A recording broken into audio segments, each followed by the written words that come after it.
Hey guys, how are you? Welcome back to my garden. I hope you enjoyed yesterday's video where I was talking about how to transplant my artichokes, and I can tell you they look well good after one night already. And I think the reason for it is since I kept them in these like natural fiber pots and was just transplanting them with them, I haven't disturbed the root system or anything at all. And I'm kind of a convict. I think these natural fiber pots are actually well good. I'm gonna see how it continues with my other plants, obviously, but so far, so good. So that was really nice.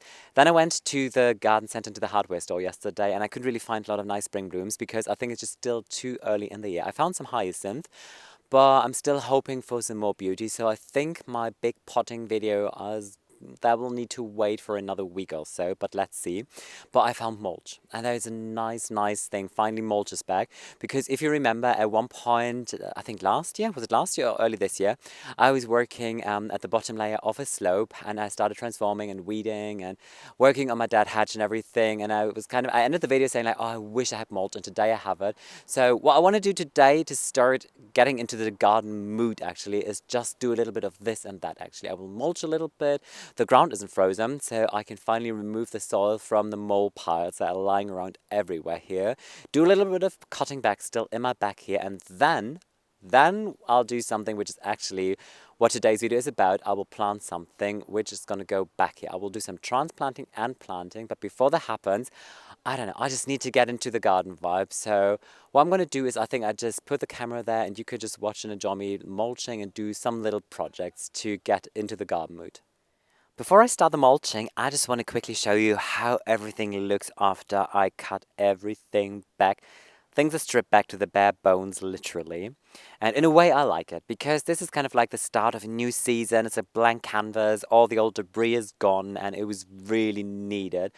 Because after the snow, most of the ornamental grasses and perennials, they were looking rather shabby. But if I look at it like this, it kind of looks, do I dare to say boring? I think this is exactly what it is. And I really feel like I need to work on my winter game and put some more winter interest in here. Now, I already said that I want to put some snowdrops in here, which I'm going to do, but this is bound to happen obviously in autumn. But what I can already do is put some hellebores maybe in here because I have two drifts of roses in the island bed. One drift is here and the second drift is over there. And since the island bed is really a focal point of a garden, it sits so much in the center, you walk around from all different sides. I feel having two lovely drifts of hellebores sitting in here will be just wonderful because you really get to enjoy them from all different sides and angles. I mean, I've got some box spheres there, which are nice, and I already thought about putting some more maybe over here somewhere, so it's kind of like meandering through a little bit, which I think would be nice. But I feel adding some lovely, clean, crisp color with white hellebores would be just lovely. A white, lovely dog obviously helps as well. But if I swing around to the area where I want to work on with you today, I have some Hydrangea paniculatas, and I tried out underplanting those with hellebores, and it works perfectly. They really love it here. They were flowering for 2 months already, I think, which is fabulous. And you can tell I put a couple of snowdrops in here, and the first one, most of them not really a lot of sign of life yet, but the first one started flowering. Oh, and they're so beautiful and delicate. I absolutely love them.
I've almost cut back everything in this border. The only two things missing are the grasses here in my back and the hydrangeas.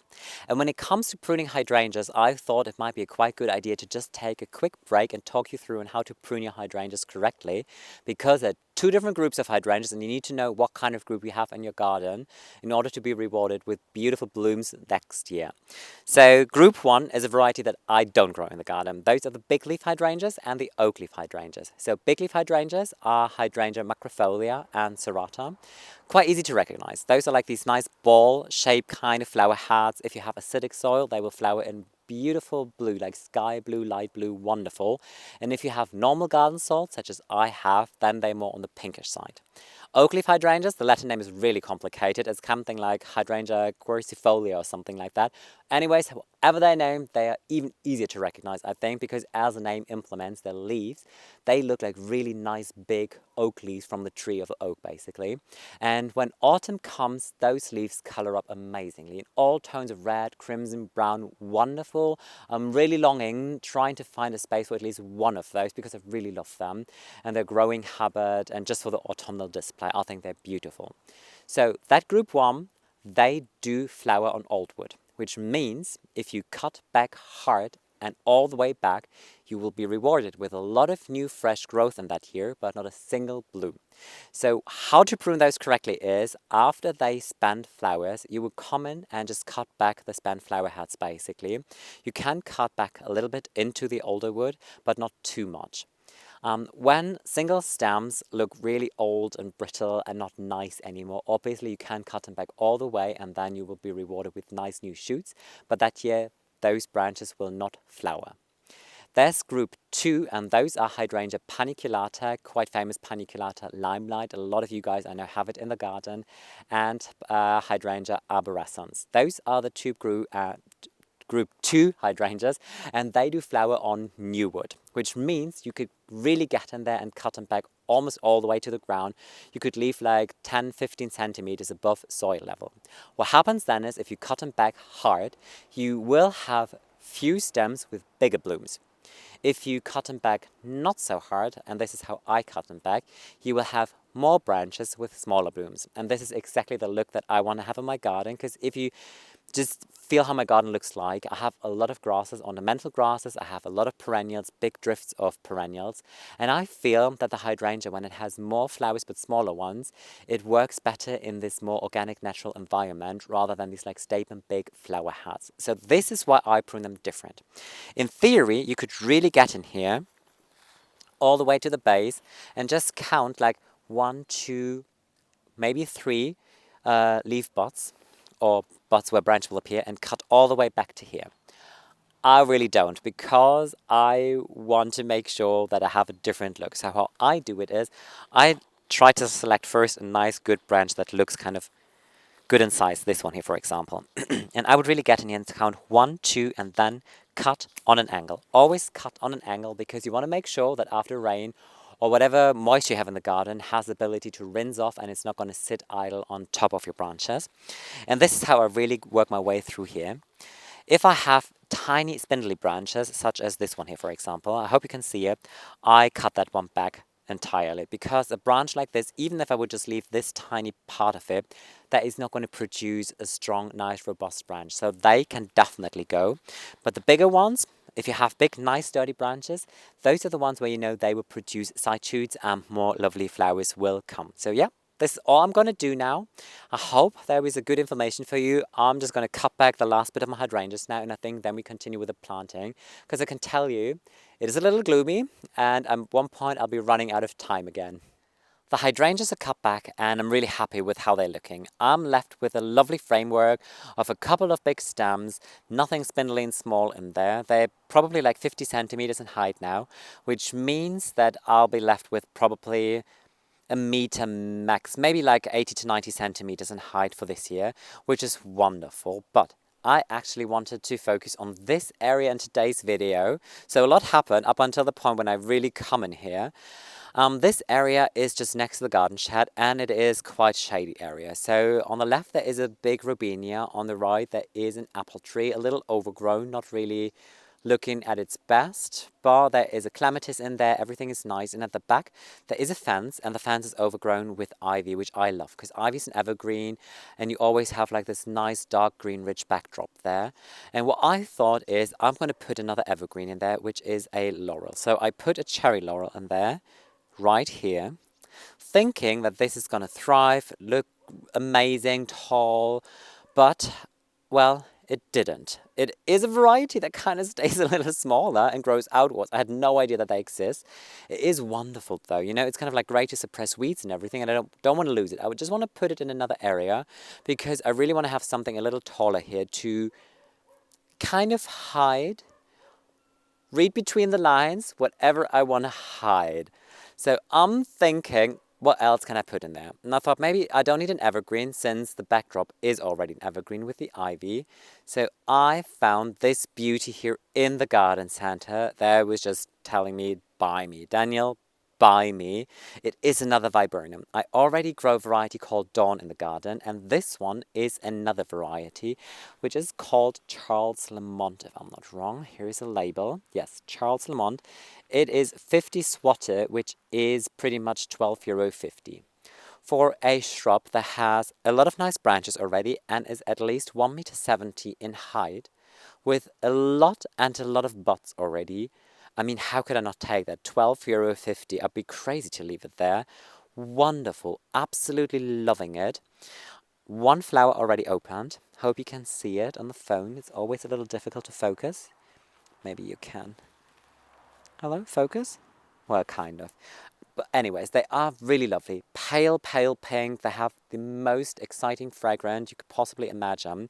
And especially next to the garden shed. So obviously I go to the garden shed quite often. I thought this would be wonderful to have something that produces a lovely fragrance just next to it. I'm going to talk you through about all the advantages in a moment. The first thing I need to do though is get in here and get that one out. It scares me a little bit.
It's already late afternoon and I'm really running out of daylight, but I still want to show you how it looks because I think this is just the perfect location for the cherry laurel. It grows outwards, which I already said, and I think this is a lovely thing because it's going to break the barrier of all of these like straight lines here. So I feel visually this will be very pleasing, and it's evergreen, which is also a lovely thing. And on top of it, it is partly shaded by the big trees that are growing here. So that also gives me confidence during winter. If we have like really cold days with clear blue skies, this is always when it can be a little complicated for evergreens. So I feel this will be the perfect location. The only thing that worries me a little bit is that the root ball was fairly small. So we really need to have an eye on the watering, and eventually if I feel that it's not very happy, I might want to start cutting back just a little bit to make sure that it survives. I think it's better to sacrifice some of the branches and to make sure that it survives. But what we're going to do now is quickly run back to the main garden and at least plant the viburnum.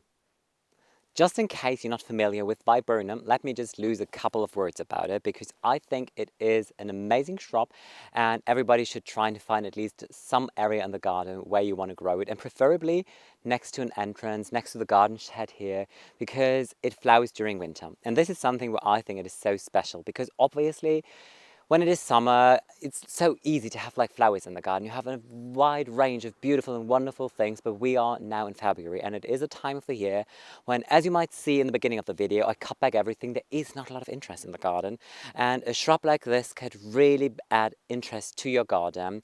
And you could tell they're still in bud stage. Depending on your climate zone, they might start flowering even earlier. So if you're in a really mild climate, then they can even start flowering in December, even November. I'm in a zone 7B, I'm in a microclimate here, but we can have some colder nights. So in general, a viburnum is going to start flowering now. So at one point around like February, late February, March, this is normally when it starts coming into flower. But even the more it matures, it has more and more buds. And the buds have a wonderful pinkish tone. So even before it starts flowering, there is some color interest there, which I really love and appreciate. This one is going to grow up to 2 meter, 2 meter 50 in height, which I think is perfect here. It's one of those shrubs you don't really need to prune it a lot actually, and it is not really fuzzy, which is a lovely thing. It is gonna thrive obviously in a really nice sunny location area, but also in partly shade, and I intend on trimming back a little bit here so it gets more sun. This is partly shade at the moment, but I think the more sun I can provide for it, the better. Obviously it is going to thrive, but I'm not in a rush. I just want to make sure that it thrives, that it's happy here, and it doesn't need to thrive immediately. As long as it does its job, I'm happy with that. Another lovely fact about this variety is that during autumn time, the leaves color up in a wonderful crimson tone. And I think this is also wonderful, especially at this part of the garden, because here I really focus on the color combination in autumn of like red and purple or blue tones. So having these red leaves here, I think will be just like a lovely addition, obviously, to have. I think this is all I can tell you about actually. The soil, it's not really fuzzy in general. If it is a little bit on the acidic side, that would be better for it, which is not the case here. But I grow it already in different areas of the garden, and I know that it thrives extremely well in just normal, neutral soil. So I'm not going to put any special soil or anything in here. All I do now is like wiggle the soil a little bit here. Come in with my organic bone chips, my starting fertilizer for everything generally, and try and find the perfect location for it in here. And then I can't wait for the flower buds to open, because there's so many. I know already this year I'm going to be rewarded with a wonderful scent in this area. All right, so I think this will be just a perfect area for it. I just put it here. So all I do now is soften up the soil a little bit, because obviously I removed the laurel, which means that there is already kind of like a planting hole, but a little bit in the wrong location. I just need to move it slightly to the side. And the lovely thing is that I can underplant it. I really thought about underplanting it maybe with some epimedium, or I don't know, I need to see. I love to do things in shade areas, kind of like create a little woodland area here, because this is so different to all of these perennial borders and big grass drifts and whatever I have so far in the garden. So I actually really love this little area, because it just gives me the opportunity to grow some different things in here. I think this is good. It looks good. So let's just put some starting fertilizer in there. Now I come with a pot. I haven't even lifted it out, not even in the garden center. The one thing that I would always recommend you to do is inspect it and check it, but it comes out in one piece. It looks good. It's not pot bound, not at all, which is wonderful. So yeah, all I'm gonna do, just gently tease the roots apart at the base, just really, really gently. I don't want to disturb it too much. See if it sits level. Remove the weeds maybe that are growing here. It doesn't sit level, so I still need to get some soil out. All right, maybe now. That looks well good. Yes, that looks good. Okay, I want to make sure that it grows in well. So I'm going to give it some fresh garden compost. Like a multi-purpose. You can already tell, oh, I had a shovel in there. There was probably still when I was shoveling the soil for my artichokes into pots, because that was the same soil that I was using. All right, firm it in with your hands first, nicely, because obviously I don't want to have any air pockets in here. Now backfill with a little bit more of the natural soil. Right, that looks good. Yep, that looks good. And now just get in here with your feet all the way around to make sure that you really firm it in well. No air pockets, because we could still have frost, and after rain I absolutely do not want that frost is going to get into the roots on this really fresh, new, wonderful plant. That looks really lovely. I wish I had more mulch. I don't, because I use it all at the slope, but there's still more in the hardware store. So I think the other day I will go there and buy some mulch, and that's it. It's in position. I'm just going to show you now how it looks. I hope you still get to see it. It's a new day, and it is a very gusty day. I'm not even sure if gusty is the right word. Actually, it's really windy. Even got a storm warning on my phone, which said, please stay indoors. And this is exactly what I intend on doing now. And you can even tell, like, in my back, the sky does funny things on the phone. Or what is that? Weird. So anyways, what happened is, like, I finished everything off, ran out of daylight, but at least I could still go to the garden center and get my hand on some more mulch, which is lovely, because now I could really prepare the area. And it looks really nice, I think. So what I'm going to do now is flip the phone and quickly show you how the final result looks. The magic of a thin layer of mulch. I mean, it looks so nice and crisp and clean and neat now. I'm just loving it. And I just really applied a very thin layer here at the front and then mulched heavier towards the back, because there was really missing mulch there. And now when everything is stripped back and cut back, even the grasses, you can really get to enjoy, like, the first signs of spring, like the hellebores. They're not hidden anymore behind old debris of the hydrangeas, and more of them are coming to flower. Like, here you get to see leaves only, but I checked it and they're developing buds, so they're really still going to come to flower. But the viburnum, I think it's going to be really beautiful when it comes to flower with the dark evergreen backdrop of the ivy, because then these, like, very delicate light pink flowers that could really pop out here. And you see at the base what I did. I mulched heavily, and then I went down to the slope and collected some big patches of moss. So I have these really wonderful drifts of moss here. I've done that before in another area of the garden, and that works fairly well. And what I can do here, and what I want to do, is really create this little woodland area. So creating this area really gave me the opportunity to play a little bit and plant some other things that I could not use in the sunnier areas of the garden. Oh, and by the way, I found 3 completely neglected pots back here. I don't remember putting them there. I hardly remember what I ever put in them. So yeah, this is kind of like 3 nice big size pots for free. Loving it. But I hope you like how this area comes together, and I hope you're also intrigued to see what I'm going to do with this area over this year, because you really try and get in here and develop it and just create a little whimsical woodland area just next to the garden shed here. That is it for today's video. It's freezing cold and gusty today, so I'm heading indoors now, but I still want to take the opportunity to say thank you so much for watching today's video. And what I want to do as well is just raise a question, ask you, how do you actually like these videos? Is there anything where you think I could do better or I could improve? Anything that you don't like about these videos?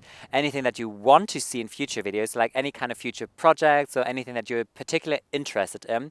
Please don't say you wish for a pond, because I'm telling you this is not going to happen. But anything else, I'm really open for recommendations and feedback and anything. So just feel free to drop a line below this video. Just say hi. Also say hi on my Instagram. I'm going to link the Insta account down here in the description as well. So you could just really easily just click on the link and just say hi on Instagram.